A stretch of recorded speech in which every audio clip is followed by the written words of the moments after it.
Alléluia. Shalom everybody, shalom the world. Et oui, on est là, on est arrivé par la grâce de Dieu. Chose promise, chose due.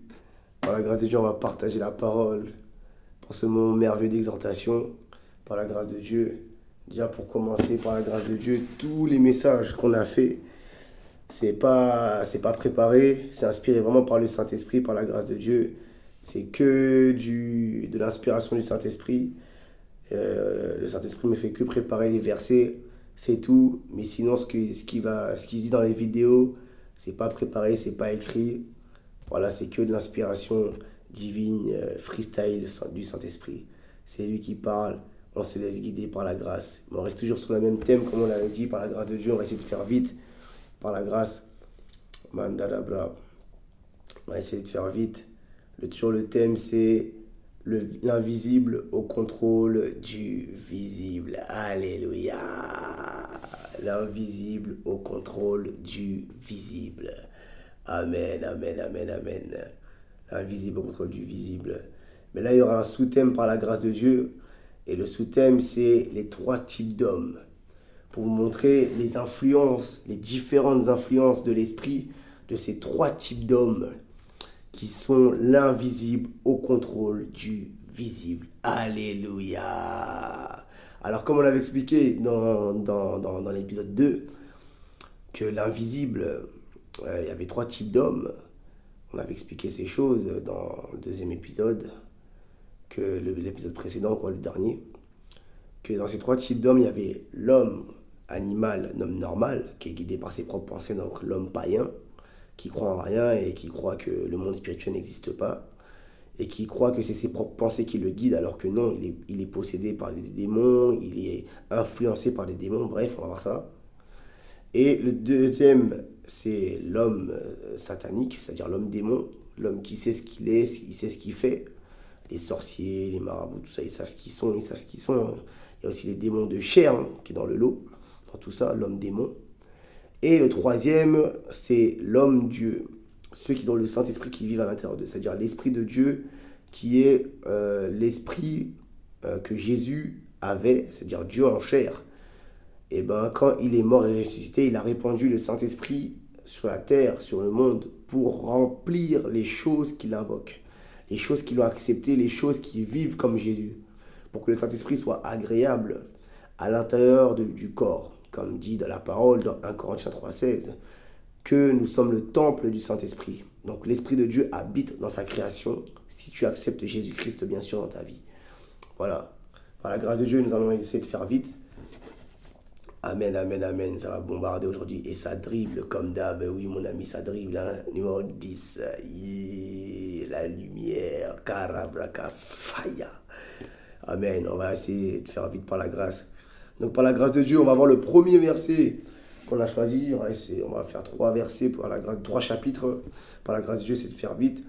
Alors le premier homme qu'on va voir, c'est l'homme animal, l'homme normal, pour que vous compreniez que ce monde n'est pas ce que vous croyez, les amis. Ce monde est influencé par des principautés, par des esprits démoniaques. Vous voyez le visuel, mais le visuel que vous voyez est toujours influencé par un esprit derrière, par le monde invisible. Dans le monde invisible aussi, ils ont des bâtiments, ils ont des voitures, ils ont des maisons. Tout ce qu'il y a dans le spirituel, c'est ce qu'il y a dans le visuel. Vous, dans le visuel, vous avez un quartier, vous avez une maman, vous avez un papa. Tout ça, c'est fait dans le monde spirituel. Parce que c'est le monde spirituel qui a créé le visuel. Et l'influence maintenant qui se fait dans le monde visuel est influencée par ce monde spirituel. Par exemple, avant que les briquets existent, avant les hommes préhistoriques, ils allumaient le feu avec 2 silex, 2 pierres pour allumer le feu. Et bien aujourd'hui, il y a les briquets qui existent.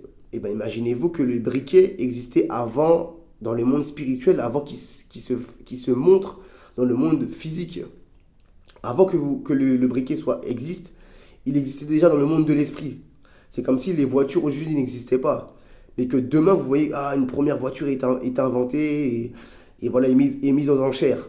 Il n'y a plus de chevaux, il n'y a plus de ces choses-là. On peut rouler en voiture maintenant, en locomotive.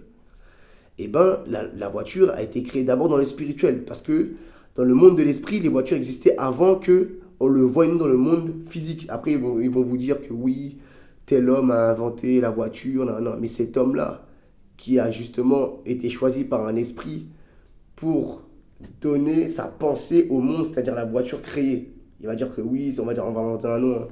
Oui, c'est monsieur Anatole qui a inventé la voiture. Non, non, non. Mais ce monsieur Anatole-là, avant qu'il crée, il a bien réfléchi pour créer la voiture. Et quand il réfléchissait, en fait, il était influencé par un esprit sans le savoir. C'était un esprit qui était dans son corps, un esprit qui est des générations ancestraux, je ne sais quoi, par quel esprit il est influencé dans sa vie, s'il est surtout païen. Et ben, lui, il va croire que c'est sa pensée qui a créé la voiture, mais en fait, non, c'est un esprit qui l'a influencé pour faire ces choses. Ce n'est pas lui-même. C'est pour ça qu'on vous dit que toute chose que vous faites est influencée par des esprits. Mais quel esprit qui vous influence? Alléluia, on va voir ça. Donc c'est pour ça que l'homme païen ne peut pas vous dire qu'il est guidé par ses propres pensées. Il est possédé sans le savoir en fait. Tu es obligé d'avoir Dieu dans ta vie. On va voir ça tout de suite. Dans 1 Corinthiens chapitre 2, comme je vous l'ai dit, si vous ne lisez pas la Bible, je vous invite à la lire parce que c'est merveilleux. C'est dedans qu'il y a la connaissance de l'homme, la connaissance que Dieu veut nous donner à nous, sa création. Alléluia. Alors, 1 Corinthiens chapitre 2, il est dit: pour ma part, frères et sœurs, lorsque je suis venu chez vous, ce n'est pas avec un esprit de langage ou de sagesse que je suis venu vous annoncer le témoignage de Dieu. En fait, dans ce chapitre, je vais vous dire qu'il y a aussi l'homme Dieu qu'on va entendre. On va se stopper pour un peu vous expliquer l'homme Dieu aussi dedans. Alors, verset 2, car j'avais décidé de ne connaître parmi vous rien d'autre que Jésus-Christ et Jésus-Christ crucifié. J'ai été faible, craintif et tout tremblant chez vous. Ma parole et ma prédication ne reposaient pas sur les discours persuasifs. Lui, Paul, en fait, il voulait dire par là qu'il ne parlait pas pour convaincre les gens par sa parole, les séduire. Non.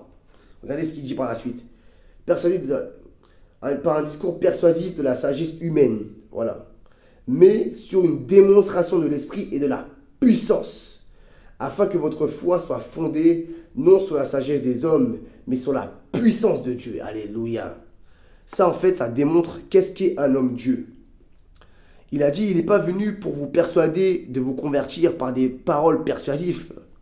Non, de l'homme, de l'esprit de l'homme, non. Il est venu vous démontrer par la puissance de Dieu que Dieu existe par des manifestations spirituelles.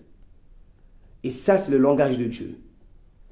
Par des délivrances, par des guérisons, par des miracles, c'est ça. Et ça, c'est ça, c'est l'équipement en fait de l'homme Dieu. Mais on va continuer parce que c'est l'homme animal qu'on est venu préciser ici.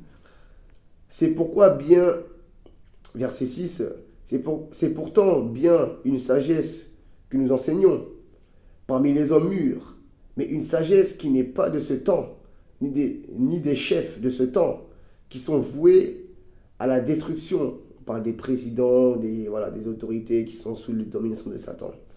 Nous nous annonçons la sagesse de Dieu, mystérieuse et cachée, celle que Dieu, avant tous les temps, avait préparée d'avance pour notre gloire. Cette sagesse, aucun des chefs de ce temps ne l'a connue, car s'il l'avait connue, il n'aurait pas crucifié le Seigneur Jésus-Christ de la gloire. Mais, comme il est écrit, ce que l'œil n'a pas vu, c'est ce que l'oreille n'a pas entendu. Ce qui n'est pas monté au cœur de l'homme, Dieu l'a préparé pour ceux qui l'aiment. Alléluia. Or, c'est à nous que Dieu l'a révélé. Par son esprit. Vous voyez, ça c'est l'homme Dieu. Par son esprit, Dieu va nous révéler les choses cachées de sa parole. On continue. Voilà.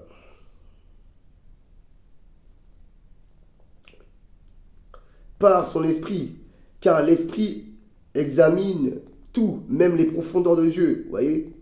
En effet, qui parmi les hommes connaît les pensées de l'homme? Vous voyez?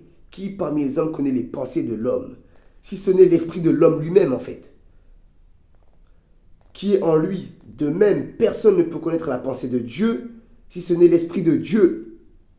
Si vous n'avez pas l'Esprit de Dieu, ça veut dire si vous n'avez pas accepté Jésus-Christ et le Saint-Esprit, vous ne pouvez pas comprendre ce qui se passe dans la Bible ou ni quand vous voyez des manifestations spirituelles. Or, nous n'avons pas reçu l'esprit du monde, c'est-à-dire l'esprit du diable, mais l'esprit qui vient de Dieu, afin de connaître les bienfaits que Dieu nous a donnés par sa grâce. Et nous en parlons non avec la parole qu'enseigne la sagesse humaine, mais avec celle qui enseigne l'Esprit Saint, l'Esprit de Dieu. Ainsi, nous employons un langage spirituel pour exprimer ce qui est spirituel. Mais l'homme naturel, c'est-à-dire l'homme animal, c'est-à-dire le païen, n'accepte pas ce qui vient, le païen ou le religieux aussi, n'accepte pas ce qui vient de l'Esprit de Dieu, car c'est une folie pour lui. Vous voyez, c'est marqué. Il est même incapable de le comprendre, parce que c'est spirituellement qu'on en juge. L'homme dirigé par l'Esprit de Dieu, au contraire, juge tout ce qui n'est pas, tout ce qui de tout, et lui-même jugé et n'est jugé par personne. En effet, qui a connu la pensée du Seigneur et pourrait l'instruire? Or, nous avons la pensée du Christ. Alléluia. Alléluia. Tout est dit, mesdames, messieurs. Tout est dit, le monde.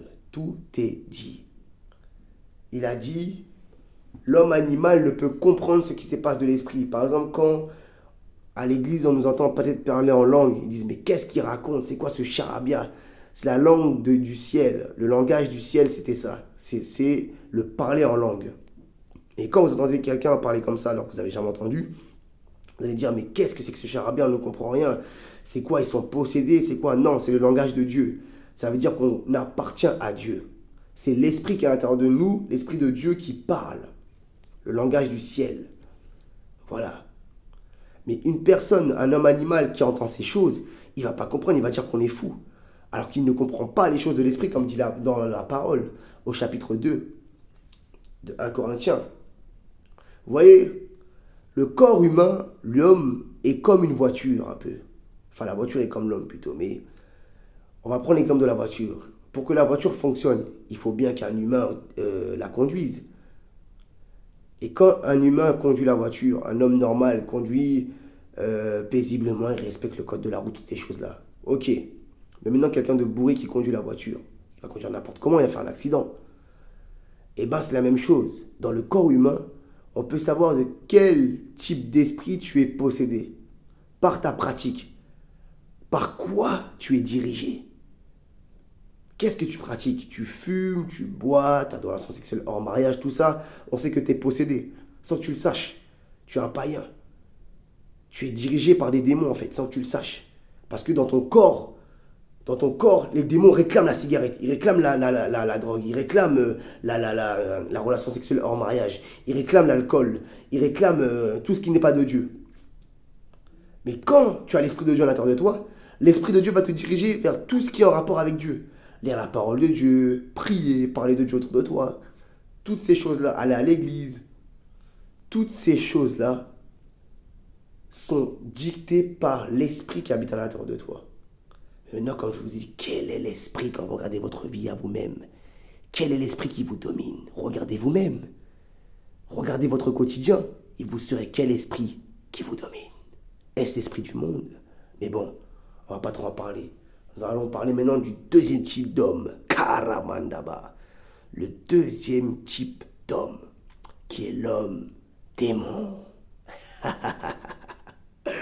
Alors, l'homme démon, il est dans Jean 6. Jésus l'a bien précisé. Alors, dans Jean 6, à partir du verset 67, on va lire. Écoutez bien, je vous invite à relire. Jésus dit donc aux 12, « Et vous, ne voulez-vous pas vous aussi vous en aller ?» Simon-Pierre lui répondit, « Seigneur, à qui irions-nous? Tu as les paroles de la vie éternelle. Et nous avons cru, et nous avons connu que tu es le Christ, le Saint de Dieu. » Et Jésus leur répondit, « N'est-ce pas moi qui vous ai choisi, vous les 12 ? Écoutez bien.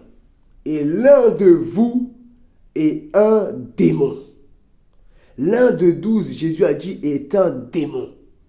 Regardez par la suite.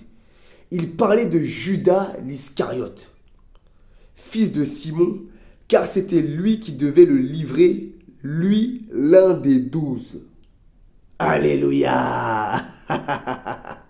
Vous voyez, la parole le dit. L'un de vous est un démon. Jésus n'a pas dit l'un de vous est possédé. Jésus a bien parlé, il aurait précisé sinon. Il y a plein de cas de possédé dans la Bible. Lisez Marc chapitre 5, vous voyez un cas de possédé. Là, il n'y a pas eu de délivrance. Jésus l'aurait délivré sinon.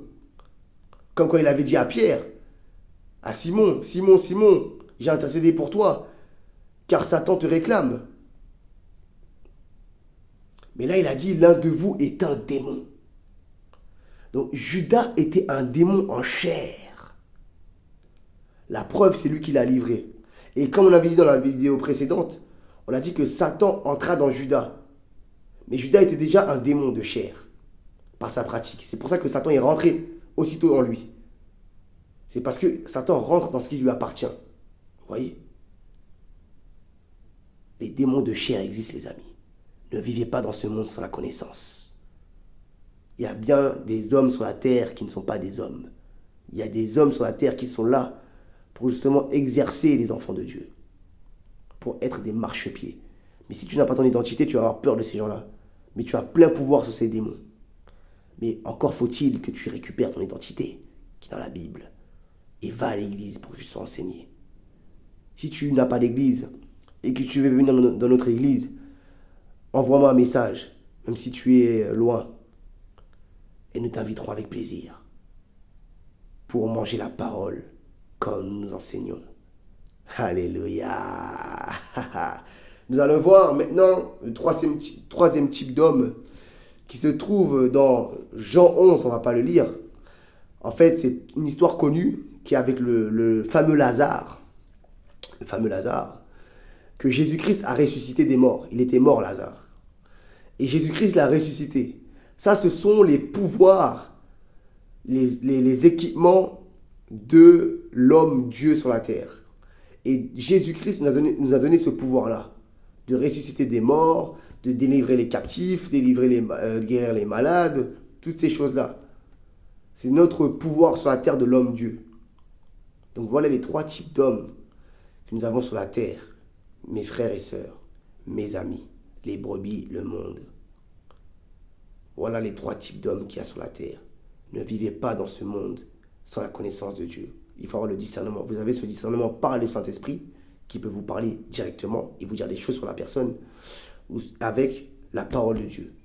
Plus on va lire la parole de Dieu et plus la parole de Dieu va s'imprégner en nous dans notre cœur pour avoir le discernement sur ce qui nous entoure. Maintenant, qu'est-ce qui va nous différencier de ces choses? Vous voyez, c'est marqué, dernier verset, dans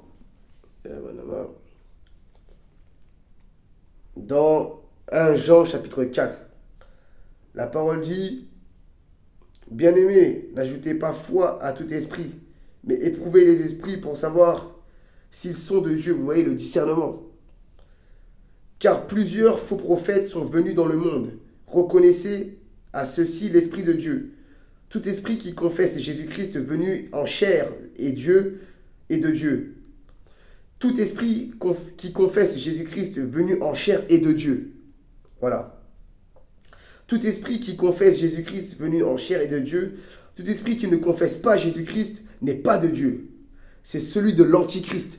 Tous ceux qui vous disent qu'il y a après Jésus-Christ, il y a quelqu'un d'autre et qu'eux, ils croient en quelqu'un d'autre, la Bible dit qu'eux ne viennent pas de Jésus-Christ, ils ne viennent pas de Dieu. Il ne faut pas les écouter. Ce sont des antichrists. Voilà. Et dont vous avez appris la venue qui est maintenant et déjà dans le monde. Vous, petits enfants, vous êtes de Dieu. Et vous les avez vaincus parce que celui qui est en vous, c'est-à-dire le Saint-Esprit, est plus grand que celui qui est dans ce monde. Eux, ils sont du monde. C'est pourquoi ils parlent d'après le monde. Et le monde les écoute. Nous sommes de Dieu. Celui qui connaît Dieu nous écoute. Celui qui ne connaît pas Dieu ne nous écoute pas. C'est par là que nous connaissons l'esprit de la vérité et l'esprit de l'erreur. Vous voyez? Il y a l'esprit de la vérité et l'esprit de l'erreur. Quand tu parles de Dieu dans la rue, les personnes ne veulent pas t'écouter. Ils te rejettent. Parce que la Bible dit ils ont l'esprit du monde.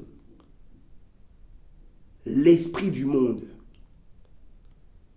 C'est-à-dire l'esprit de Satan qui les amène dans la distraction. On est dans le monde de Satan. Comme dit dans 1 Jean chapitre 5, au verset 19, il est dit que ce monde est sous le joug de Satan. Satan gouverne. Et si vous vous plaisez dans ce monde, vous vous sentez à l'aise, c'est-à-dire que vous êtes avec le diable. Vous êtes à l'aise avec le diable. Alors que si vous dérangez les gens dans ce monde, c'est que vous venez de Dieu. Mais si vous les dérangez justement avec Jésus-Christ, bien sûr. Hein. Pas autrement. Amen. On va s'arrêter là, ça fait déjà 20 minutes. Par la grâce de Dieu, voilà. Par l'invisible contrôle du visible. Donc maintenant, par la grâce de Dieu, on va passer par la suite sur un autre thème. C'était le dernier chapitre, la dernière série sur l'invisible au contrôle du visible. Soyez bénis par la grâce de Dieu. Au nom de Jésus-Christ de Nazareth. Je pense que plus tard aussi on fera des prières pour vous montrer les démonstrations de l'Esprit, pour que vous receviez Jésus-Christ par la grâce de Dieu. Car c'est comme a dit Paul, nous ne sommes pas là pour vous persuader par des discours persuasifs, mais par des démonstrations. On passera par la démonstration, peut-être par d'autres vidéos, mais on fera ça sous l'ordre du Saint-Esprit, si le Saint-Esprit, bien sûr, nous a ordonné de le faire. Mais nous savons que par la grâce de Dieu, beaucoup seront délivrés. In Jesus maintenant, restez connectés pour les prochains épisodes. Par la grâce de Dieu, soyez bénis au nom de Jésus-Christ. Protégez-vous, priez sans cesse et préparez-vous à la venue du Christ, car il est à la porte, il revient bientôt. In Jesus maintenant, soyez bénis. Fire Holy Ghost.